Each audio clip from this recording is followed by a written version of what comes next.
Chapter 2 সূচক। দেখো এই যে সূচকটা আছে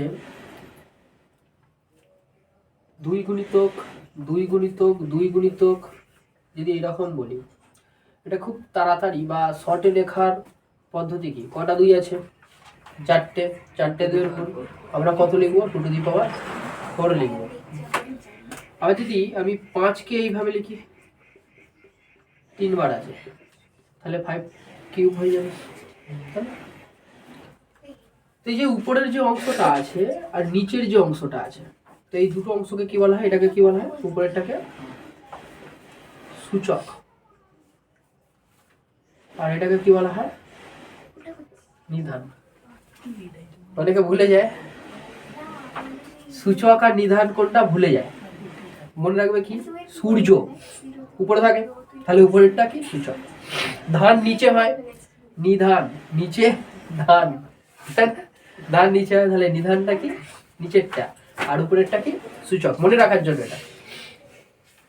তাহলে আমি যদি a to the power m লিখি, তাহলে অ্যাকচুয়ালি উপরেরটা কি বোঝাচ্ছে? কতবার গুণ আছে সেটা বোঝাচ্ছে। কতবার গুণে আছে সেটা। কোনটা গুণে আছে? তার নিচে যেটা নিধান, এটাকে আমরা বেসও বলি ইংরেজিতে। আর সূচকটা ইন্ডেক্স। তো যাই হোক, তাহলে কতবার গুণে আছে? আমি এটা m বার আছে, তাহলে a গুণিতক a গুণিতক a গুণিতক করে যাব কতবার? m বার। mটা কি? mটা হলো 2 3 1 1 2 3 4 0 হতে পারে, ততবার গুণ করবো আমরা যাব। তাহলে এবারে দেখলাম যে এগুলো যে দেখলাম যে a into a into a into এরকম করে, তাহলে m বার করলে এইটা চলে আসছে। এরপরে আমি প্রত্যেকটা মানে যে পুরো চ্যাপ্টারটা করছি, প্রত্যেকটা চ্যাপ্টারের কিছু সূত্র আছে, সেই সূত্রগুলো বলছি। দেখো a to the power m বললাম তো, আর যদি এই a to the power m দিয়েই গুণ করি, তাহলে এটা এটা গুণ করেছি, আমরা এটা দু রকম ভাবে লিখতে পারি। একই জিনিস যদি দুবার গুণ হয়, তাহলে সেটা কি উপরে 2 লিখতে পারি, মানে a to the power m এটা লেখা যায়, তাই না? লেখা যায় না, যায় না? আবার একটা সূত্র তোকে বলি, a to the power m গুণিতক a টু দি পাওয়ার ধর n আছে, মাথায় দুটো আলাদা আছে, তাহলে তখন কি এইভাবে লিখতে পারবো না? দুটো জিনিস যখন একই আছে, তাহলে উপরে এটা দিতে পেরেছি, মানে a ইনটু a কি হয় তখন? a স্কয়ার হয় না? দুটো জিনিস হলে তার বর্গ হয়। একই রকম এই দুটো সমান হয়েছিল, তার তাহলে বর্গ হয়েছে। কিন্তু এইখানে দুটো তো উপরে সূচক যেটা আছে সেটা তো আলাদা, ঠিক আছে? তাহলে সেটা কি হবে? যোগ হবে, মানে a to the power m plus n হবে। তাহলে গুণের ক্ষেত্রে এটা হলো, তাহলে ভাগের ক্ষেত্রে কি হবে? ভাগের ক্ষেত্রে বিয়োগ হবে, মানে a to the power m minus n হবে, এটা ভাগের ক্ষেত্রে।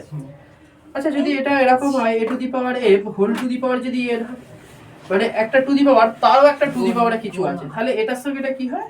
এটা গুণ হয়, মানে a to the power m এর এটা হয়ে যাবে, ঠিক আছে? তাহলে কি কি সূত্র জানলাম? এটা আমি এই একটা সূত্র জানলাম, এই একটা সূত্র জানলাম, এই একটা সূত্র জানলাম, তাই না?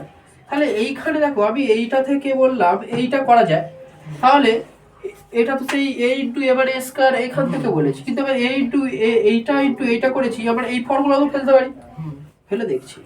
দেখো তাহলে এইটার সঙ্গে সমান হবে, এই দুটো তো সমান, তাহলে মাথা দুটো কি হবে?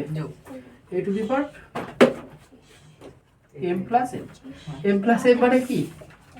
12। তার মানে অ্যাকচুয়ালি এটার সঙ্গে যেটা গুণ হয়, এই যেটার সঙ্গে এটা গুণ বললাম, দেখো এটা প্রমাণ হয়ে গেল, তাই না? আচ্ছা, এবারে দেখো a টু দি পাওয়ার 0 মানে কত? 1 হয়, কিন্তু কি করে হলো? দেখো a টু দি পাওয়ার 0 মানে আমি লিখতে পারি m মাইনাস n সমান 1।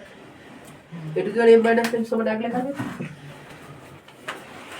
m মাইনাস m মানে কত? 0ই তো হয়। তাহলে m মাইনাস m মানে কি? a to the power m by, আচ্ছা মাইনাস থাকলে দেখো, মাইনাস থাকলে কি হয়? ভাগে হয় না? ভাগ মানে আমি এটাকে a to the power m by a to the power n এটা এভাবেও লিখতে পারি, তাই না? তাহলে a to the power m minus m যদি থাকে, তাহলে a to the power m by a to the power n লেখা যায়, সমান এক তো আমরা প্রমাণ করব, এ টু দি পাওয়ার 0 সমান 1 প্রমাণ করছি। তো এ টু দি পাওয়ার 0 কে আমরা লিখছি কি 0 কে m মাইনাস m।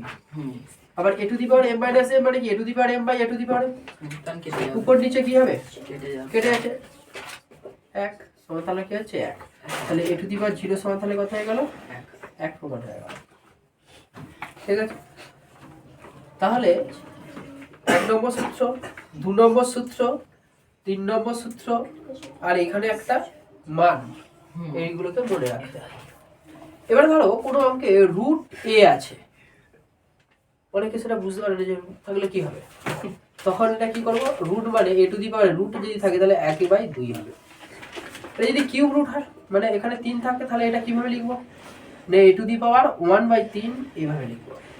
যদি চতুর্মূল থাকে মানে এখানে 4 থাকে এখানে এ থাকে তাহলে আমরা কি লিখবো, এ টু দি পাওয়ার 1/4 লিখবো। বুঝতে পারলাম কি বলতে চাইছি? ঠিক তো, মানে শুধু রুট থাকলে কি হয় 1/2, কিউব রুট থাকলে 1/3, চতুর্মূল থাকলে 1/4, এরকম করে পরপর রুটে চলতে থাকবে।